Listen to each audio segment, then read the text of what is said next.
Hi, welcome to another episode of Hot Takes. Yesterday, I reported on council leaders getting massive pay rises, costing £6 million.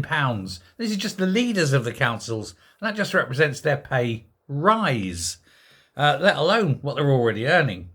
I also said that the people who actually work, the actual workers for the councils, have been offered 3%, and that they weren't happy. Well, that not being happy has turned into being bloody irate, and now they're voted for, overwhelmingly, it must be said, for strike action.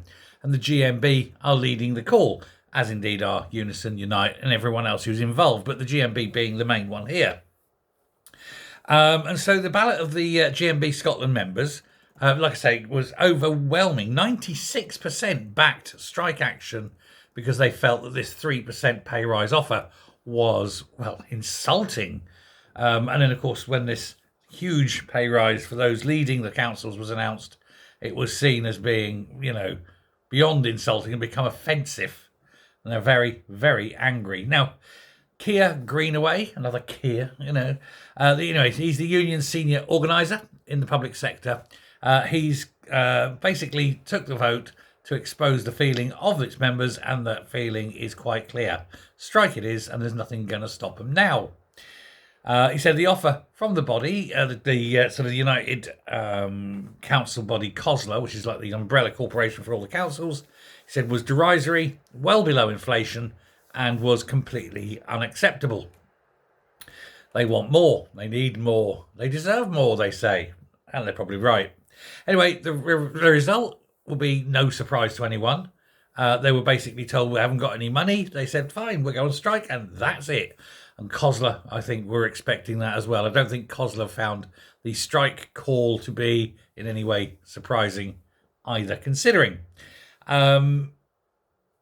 If you can give 40% rises to the leaders of the council, how come it's only 3% to those at the bottom? The ones who actually need it more, one would suspect.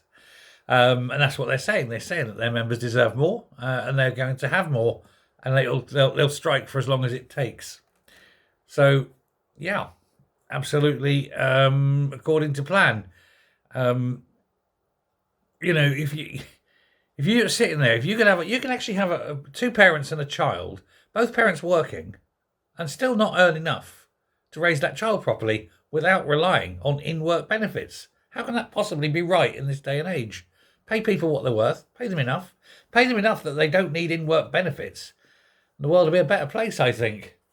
You can't have people relying on this. It's the wrong way to do it. And of course, the problem is if you are a council worker, i.e. a public sector worker, relying on in-work benefits, then it goes to show that the council isn't paying you enough, but also it's still public money. So why not just let the person earn enough, and then they won't have to get the same public money to top up their wages? Ta-da! Isn't it weird? I don't understand. You shouldn't be working for a council and needing benefits. The council should pay you more because it's still the same source, the government, or if you prefer, the taxpayer. My God, we are we are truly through the looking glass. Anyway, thanks very much. Do please hit the subscribe button, and also look at that. It's my birthday. My sister-in-law bought me that silver fox bit. It's great, isn't it? Thanks very much. Bye.